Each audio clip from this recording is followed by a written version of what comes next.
नमस्कार दोस्तों, मैं हूं अनूप त्रिपाठी। एक बार फिर से आपका स्वागत है। 2024 की तैयारी, यूपी में कौन है किस पर भारी, उत्तर प्रदेश का क्या हाल है 2024 के चुनाव के मद्देनज़र, ये जानने के लिए हम पहुंचे हैं यूपी की राजधानी लखनऊ में। यहाँ हम लखनऊ में हैं और ये लालबाग है। लालबाग की मशहूर शर्मा चाय है। यहाँ पर पूरे उत्तर प्रदेश से जो लोग लखनऊ आते हैं तो एक बार शर्मा जी की चाय पीने के लिए यहाँ ज़रूर आते हैं। और हम बात करेंगे ऐसे ही लोगों से जो लोग तमाम यहाँ आते हैं, चूँकि प्रदेश के अलग अलग ज़िलों से आते हैं, तो हम उन लोगों से पहले बात करेंगे और थोड़ा सा चुनावी माहौल समझेंगे कि क्या है। सर 2 मिनट आपका लेना चाहेंगे। क्या शुभ नाम है आपका? हेमंत सिंह। हेमंत जी, लखनऊ से ही हैं आप, बाहर से? नहीं, बाहर से, आजमगढ़ से।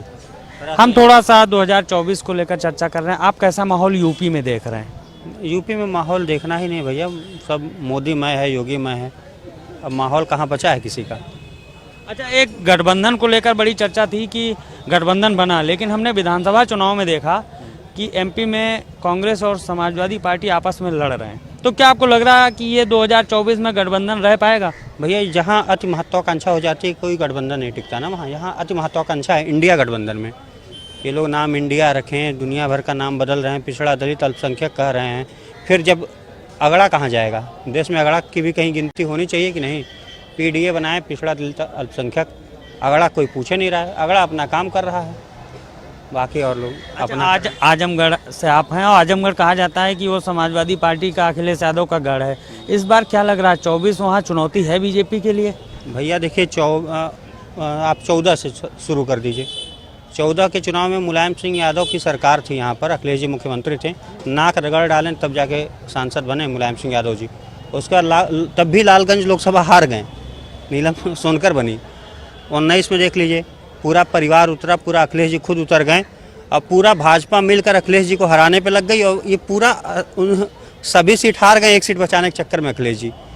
इन लोगों को फंसाते हैं ऐसे ट्रैप में भाजपा वाले, ये लोग हिल नहीं पाते हैं।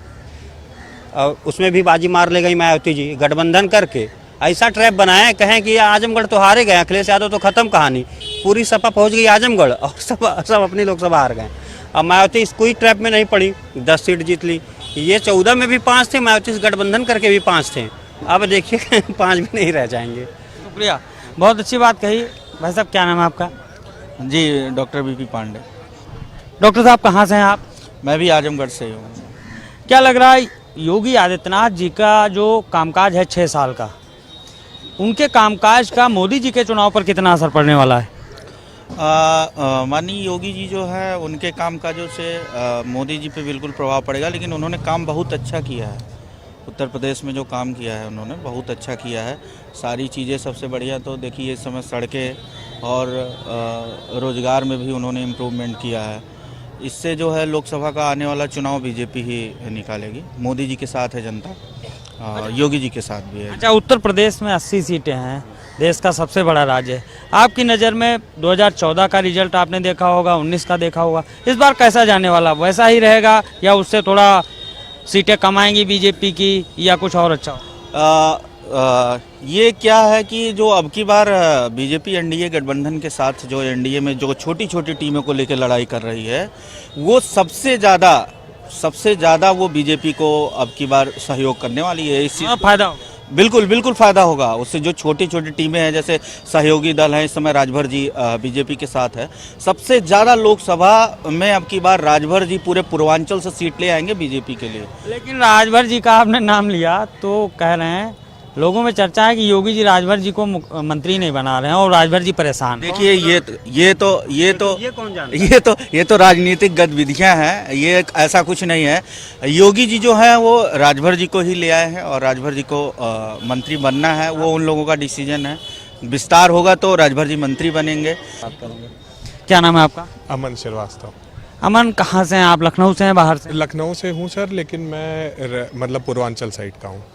क्या लग रहा है आपको, कैसा माहौल है यूपी में? यूपी में चुनाव को लेकर सर इस समय जो माहौल बन रहा है वो देखिए, आप गठबंधन भी है और आप देखिए कि भाजपा भी है।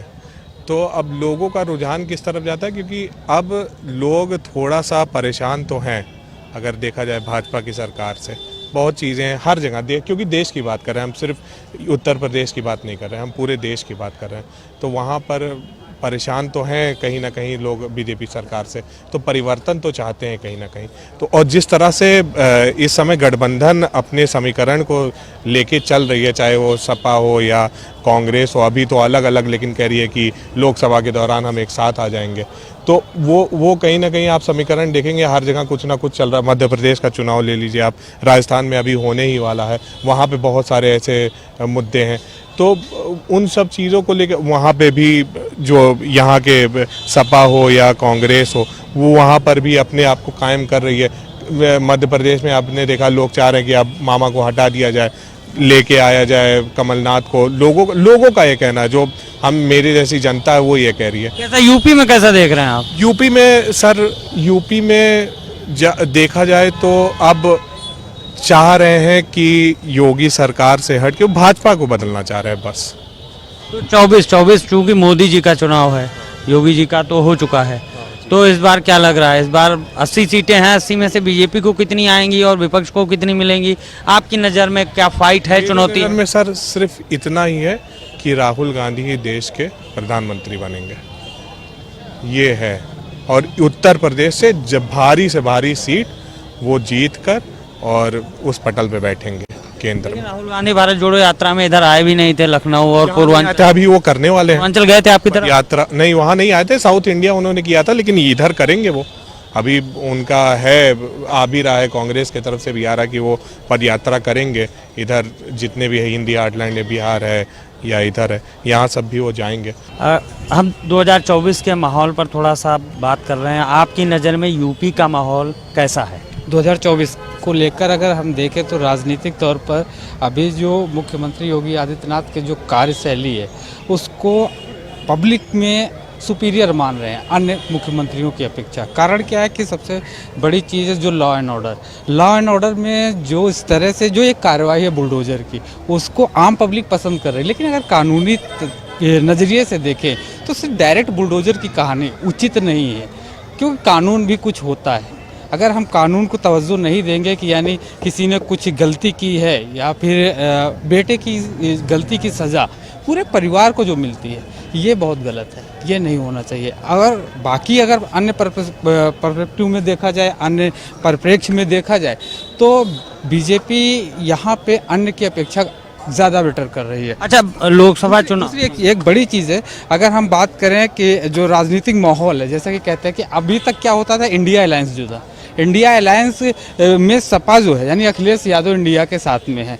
लेकिन पिछली अगर हम बात करें 2-3 महीने से, तो 2-3 महीने से आप देखेंगे कि जो एमपी को निशाना बनाकर जो सपा है वो छटक रही है कहीं ना कहीं। इसके भी पीछे कई सारे दबाव बताए जा रहे हैं कि ईडी का दबाव या अन्य कोई दबाव, तो ये भी एक नैरेटिव जो है वो चल रहा है कहीं ना कहीं। जो ईडी की जो कार्रवाई है, जो सेंटर की कार्रवाई है, वो कहीं ना कहीं असर डालेगी, क्योंकि हर आम आदमी वो जान रहा है कि ईडी की कार्रवाई क्यों हो रही है। मिल कुछ नहीं रहा है और दबाव ज़्यादा बन रहा है। आम आदमी पार्टी के साथ जो हुआ वो, तो ईमानदार आदमी को डरने की क्या जरूरत? नहीं तो वही तो, लेकिन इसमें से आपको भी सामने साक्ष्य रखने होंगे ना। जिस तरह से अगर कोर्ट भी कह रहा है, चीज़ें कह रहे, तो आपको भी साक्ष्य रखने होंगे। आप साक्ष्य नहीं रखेंगे और सिर्फ कार्यवाही ही करते जाएंगे तो फिर उचित नहीं है ना।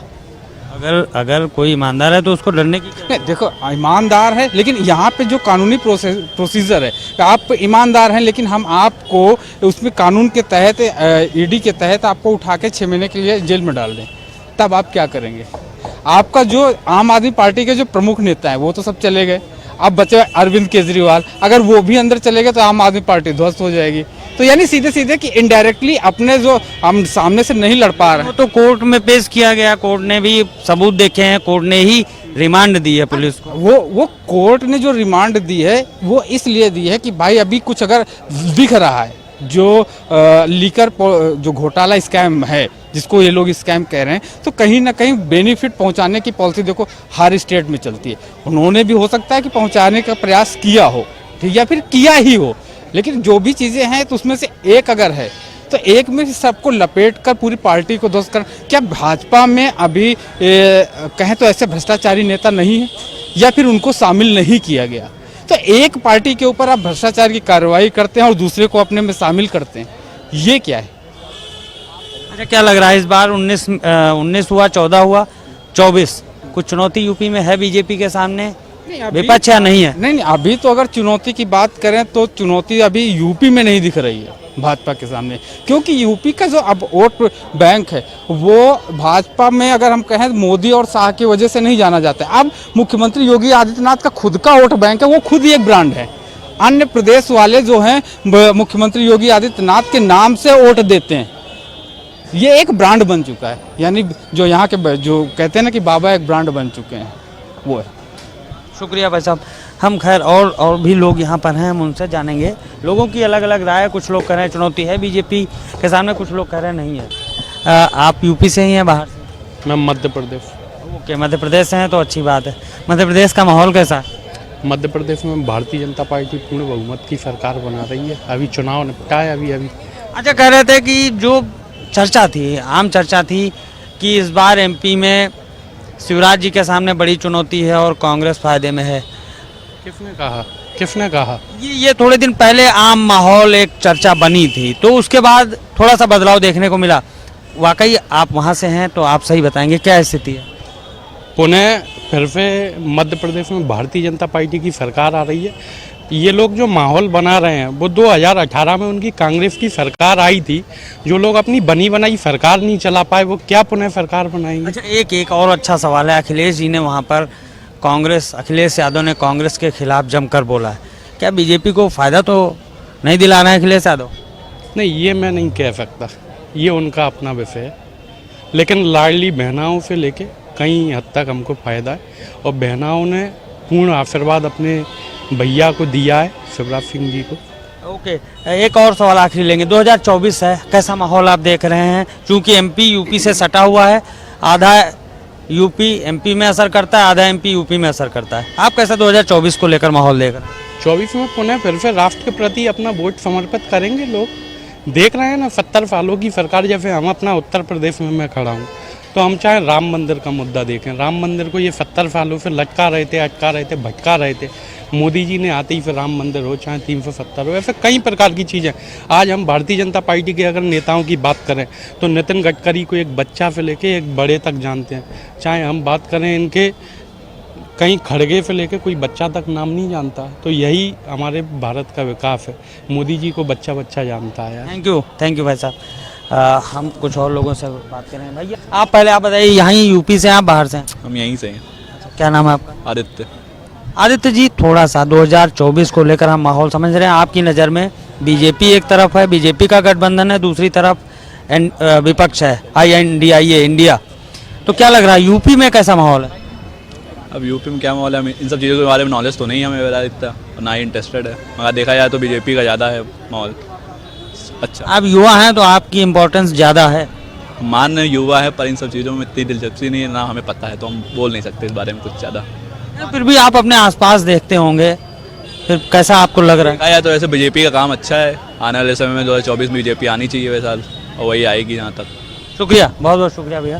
तो यहाँ पर हमने बात की, तमाम लोग हैं, अलग अलग विचार हैं, लेकिन उत्तर प्रदेश की नज़रिए से अगर हम बात करते हैं तो लोगों की ये राय है कि यूपी में योगी का जवाब विपक्ष के पास अभी तक नहीं है। चाहे पश्चिमी यूपी की बात हो, पूर्वांचल की बात हो या फिर अवध क्षेत्र की बात हो, यहाँ पर अभी भी योगी का जवाब नहीं है। और चूँकि यूपी का वोट बैंक ऐसा है जहाँ पर मोदी को यूपी की 80 लोकसभा सीटों में ज़्यादा से ज़्यादा सीटें हासिल हो सकती है, ऐसा लोगों का कहना है। और 2024 यूपी में बीजेपी के लिए अच्छा हो सकता है, ऐसा लोगों की राय है। लेकिन कुछ लोगों का ये भी कहना है कि चुनौती ज़्यादा है रोजगार की दृष्टि से, और जो सत्ता पक्ष के लिए एक एंटी इनकम्बेंसी होती है, उस एंटी इनकम्बेंसी के लिहाज से चुनौती जरूर है यूपी में, ऐसा भी तमाम लोगों का मानना है। खैर, आज लखनऊ के लालबाग से इस कार्यक्रम में इतना ही।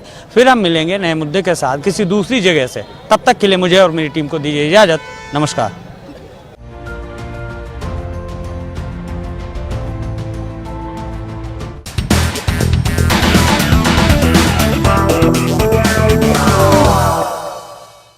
टीवी से लेकर मोबाइल तक अब हर जगह देखिए अपना मनपसंदीदा JK 24/7 न्यूज इन तमाम प्लेटफॉर्म्स पर। खबरों में बने रहने के लिए आज ही हमें फेसबुक, ट्विटर और इंस्टाग्राम पर फॉलो करें। आप हमें यूट्यूब पर भी सब्सक्राइब कर सकते हैं।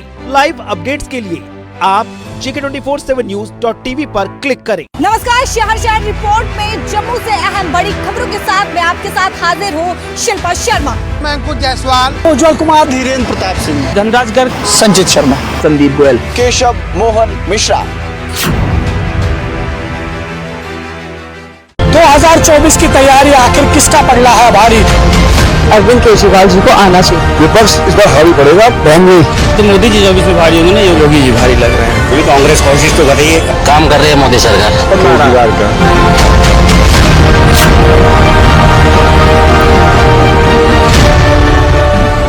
आप सभी का स्वागत है शुभ लाभ में। कौन सी एक खास रेमेडी आपको करनी चाहिए जिससे आपके विदेश यात्रा के जो योग हैं वो प्रबल हो? घर में हमेशा कले कलैश का जो माहौल है वो बना रहता है। अगर आपकी संतान अक्सर परेशान रहती है अपनी नौकरी में, उतनी तेजी से आपकी प्रगति या प्रसिद्धि नहीं होती। अपने कार्य क्षेत्र में उन्नति के लिए शनि देव का आशीर्वाद होना बहुत ही जरूरी है। घर बुलाएं जल्दी, एवरेस्ट शाही बिरयानी मसाला।